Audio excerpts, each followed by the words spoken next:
Hi friends, मैं सुकल पटेल बोल रहा हूँ। आज हम देखेंगे chapter number 8 motion. In everyday life we see some object as rest and other is motion. Birds fly, fish swim, blood flow through veins veins and arteries and cars move. तो means यहाँ पे क्या बोल रहा है कि हम हमारी जो रेगुलर लाइफ में क्या देखने को मिलता है कि भाई बर्ड्स उड़ रहे हैं, मीन्स फिश स्विम कर रही है, ब्लड है हमारे जो बॉडी के अंदर वो फ्लो कर रहा है through veins and arteries, and cars move कर रही है. तो ये सब हमने हमारे लाइफ में बहुत जगह देखा हुआ है कि मोशन हो रहा है. Atoms, molecules and plants and atoms, molecules, plants and stars and galaxies are all in motion. तो अब यहाँ पे हमने देखो यहाँ पे क्या बताया कि एटम्स, और एटम्स मीन्स छोटे से छोटा पार्टिकल. मॉलिक्यूल, मॉलिक्यूल क्यों बोलते हैं कि दो एटम अलग अलग मिक्स होते हैं उसको मॉलिक्यूल्स बोलते हैं.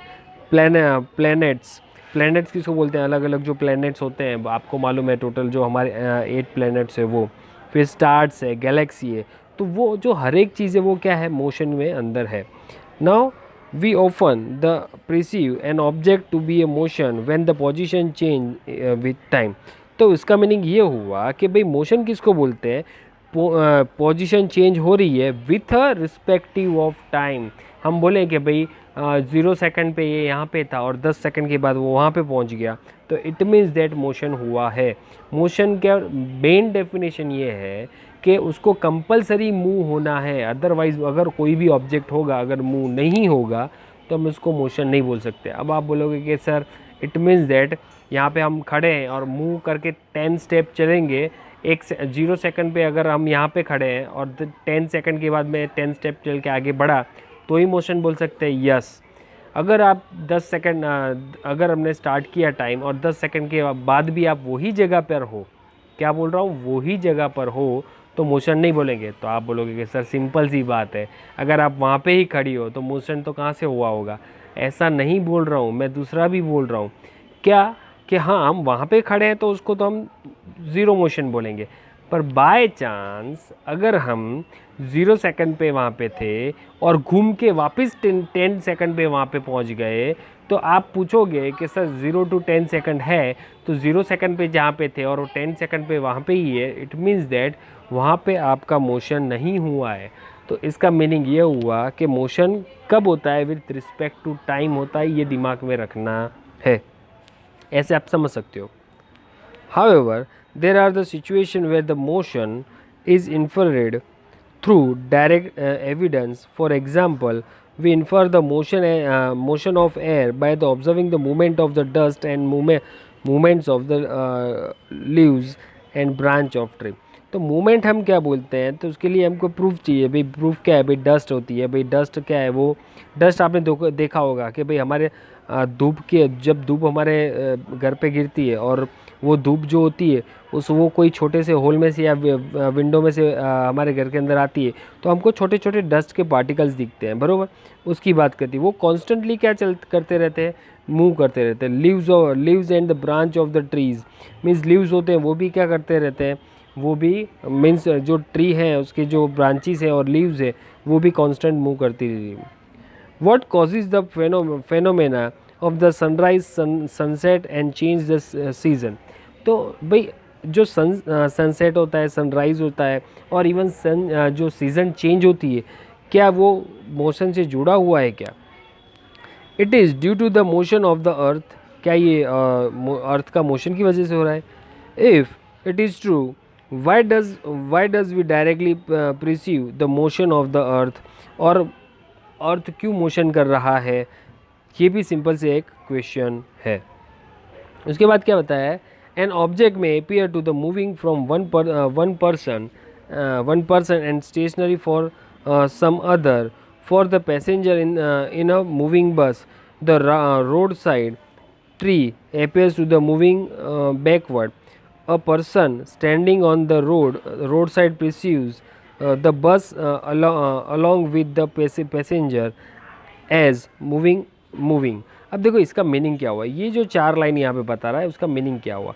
मैंने ये पढ़ तो लिया, सर हमको समझ में नहीं आया, तो मैं इसका रियल लाइफ एग्जांपल आपको बता रहा हूँ चलो अब आप, मैं समझा रहा हूँ, आप अपनी स्कूल पे जा रहे हैं, ओके, और आप अपनी स्कूल में जाओगे तो तुम्हारे पास में तुम्हारा फ्रेंड बैठा होगा, हाँ कि बैठा होगा, और आपको अगर खिड़की में से बाहर देखोगे तो हमको क्या देखने को मिलेगा कि सब पीछे की साइड जा रहा है, ओके, हम सीधे आगे की साइड जा रहे हैं और सब पीछे की साइड जा रहा है। इवन बस स्टैंड पे अगर कोई लड़का खड़ा होगा तो आप उसको देखोगे तो आप दोनों, जो आप और आपका फ्रेंड यहाँ पे बैठा हुआ है, वो दोनों देखोगे तो आपको क्या फील होगा कि हाँ साला, ये जो हम सीधे जा रहे हैं पर वो जो स्टैंड पे जो लड़का खड़ा हुआ है वो मूविंग कर रहा है, वो मूव कर रहा है, हमको ऐसा फीलिंग आएगा।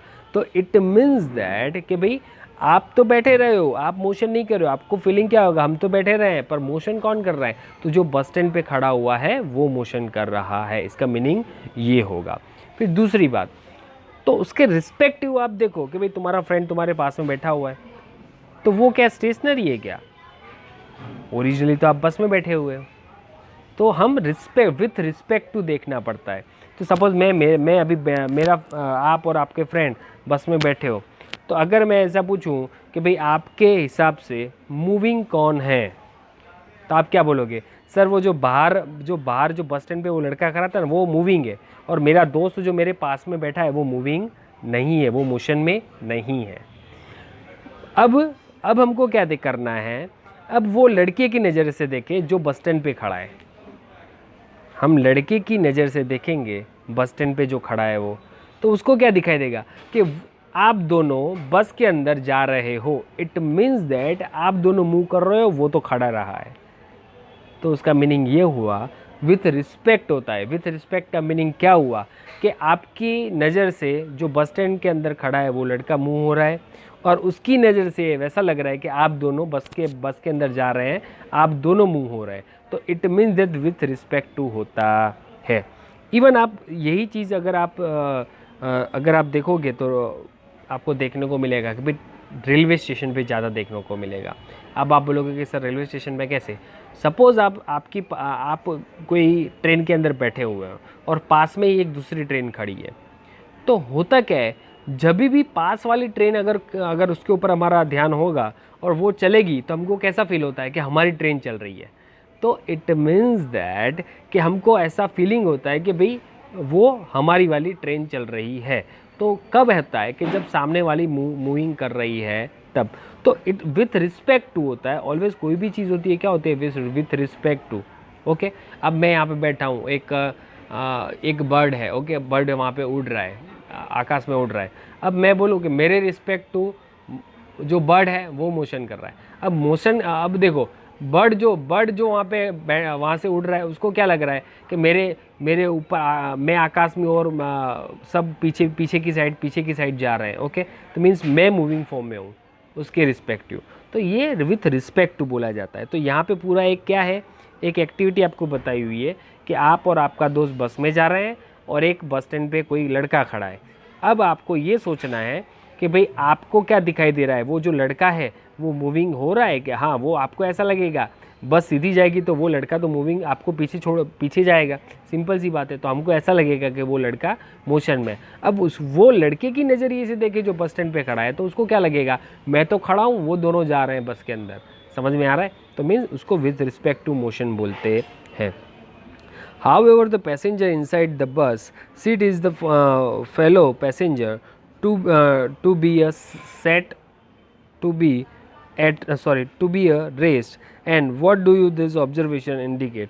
मीन्स ये आपको मैंने बोला वही यहाँ पे बोला हुआ है कि आपको लगेगा कि वो रेस्ट पे है और उसको लगेगा आपको लगेगा वो मोशन कर रहा है और उसको लगेगा कि आप मोशन कर रहे हो। Okay, most motions are complex and some object may move in the straight line and other may take the circular path. अब ये ऐसा बोला है, मोस्ट ऑफ द क्या होता है जो मोशन करता है वो कॉम्प्लेक्स होता है। कॉम्प्लेक्स का मीन्स टेढ़ा मेढ़ा जाता है, और बहुत कम ऑब्जेक्ट्स होते हैं जो स्ट्रेट लाइन में जाता है। ओके, तो यहाँ पे हमको ये बताया गया हुआ है। अब नाउ नेक्स्ट पढ़ रहे हैं, सम में rotate and a few others में वाइब्रेट। और बहुत सारे ऐसे भी होते हैं जो रोटेट होते हैं, मीन्स गोल गोल घूमते हैं, और सम क्या करते हैं, वाइब्रेट करते हैं। ओके, तो रोटेट मीन्स गोल घूमना, और वाइब्रेशन का मीनिंग क्या होता है, जैसे रबड़ होता है उसको अगर हमारे दांतों के बीच में और उंगलियों के बीच में दबा के उसको अगर हम हिलाएंगे तो वो क्या ऊपर नीचे उसको वाइब्रेशन बोलते हैं। और रोटेशन किसको बोलते हैं, जो गोल गोल घूमता है उसको रोटेशन बोलते हैं। The may be situation involve a combination of this. In this chapter, we shall first learn to describe the motion of object along a straight line. We shall also learn to express such motion through simple equation and graphs. Later we shall discuss way of the describing circular motion. तो यहाँ पे ये बोल रहा है कि ये chapter में हम क्या देखेंगे, स्ट्रेट मोशन के फॉर्म में पढ़ेंगे, स्ट्रेट लाइन मोशन के अंदर का हम पढ़ेंगे, और एट द लेटर हम क्या पढ़ेंगे, सर्कुलर मोशन भी पढ़ेंगे, और on the basis of equation and graph हम ये सब पढ़ेंगे। ओके, तो ये यहाँ पे हमको बताया हुआ है। उसके बाद हम बात कर रहे हैं एक्टिविटी 8.1 में। सॉरी, एक्टिविटी 8.1 में क्या है, discuss whether the wall of your classroom are at rest और इन मोशन। अब देखो ये सिंपल सी बात है, आप सोचो अभी, चलो सर हम यहाँ पे बेंचेस पर बैठे हैं और अब वॉल होगी तो वो सिंपल सी बात है, वो स्टेशनरी होगी ना। अब देखो दिमाग लगाओ आप यहाँ पे, ये जो मैंने बस वाला जो आपको एग्जांपल बताया था उसके जैसा ही है ये भी। अब आप सोचो कि हम यहाँ पे बैठे हैं और वॉल भी वहाँ पे ही है, वो तो हिल नहीं रही है, तो वो मोशन में नहीं है। पर आप ऐसा सोचो कि सर अर्थ तो गोल गोल घूम रही है, अर्थ गोल गोल घूम रही है, तो उसका मीनिंग क्या हुआ कि मैं भी गोल घूम रहा हूँ और वो वॉल भी गोल घूम रहा है। इट मीन्स दैट आप वॉल और आप दोनों जो मोशन के अंदर हो, सर्कुलर मोशन के अंदर आप घूम रहे हो। तो नॉर्मली अगर आप विथ रिस्पेक्ट टू अब सोचे जाओ कि भाई आपके रिस्पेक्ट में वो वॉल सीधी खड़ी है, वहाँ पे हिल नहीं रही है, आप बैठे हो बेंचेस पर, तो आपके रिस्पेक्टिव वो जो वॉल है, कोई भी हमारे सामने वाली वॉल है, वो ऐसी ही खड़ी रहेगी। पर विथ रिस्पेक्ट टू अर्थ अगर हम सोचेंगे तो हमको ऐसा लगेगा मैं और वॉल दोनों वो गोल घूम रहे हैं। तो विथ रिस्पेक्टिव होता है ऑलवेज। ओके, तो वो आपको याद रखना है। Activity 8.2, have you ever explain that the train in which you are sitting appears to move while it is at rest and discuss the share your experience। देखो ये तो एग्जैक्टली क्या होता है मालूम है, जो ट्रेन में बैठा होगा ना उसको ही मालूम पड़ेगा ये एक्टिविटी। तो एक्चुअली क्या है, मैं तो बहुत बार बैठा हूँ और ऐसा बहुत बार हुआ है कि रेलवे स्टेशन पे क्या दो ट्रेन खड़ी होती है, एक में मैं बैठा हूँ, दूसरी बाजू में खड़ी हुई। अगर वो बाजू वाली भी अगर थोड़ी भी चलेगी ना, तो हमारा दिमाग क्या सोचता है कि वो जो हमारी ट्रेन है वो चल रही है कि सामने वाली चल रही है, आप कंफ्यूज हो जाओगे, ऐसा होता है। ओके, तो ये एक्टिविटी आपको वो आप जब तक एक्सपीरियंस नहीं करेंगे तब आपको ये मालूम नहीं पड़ेगा। ओके।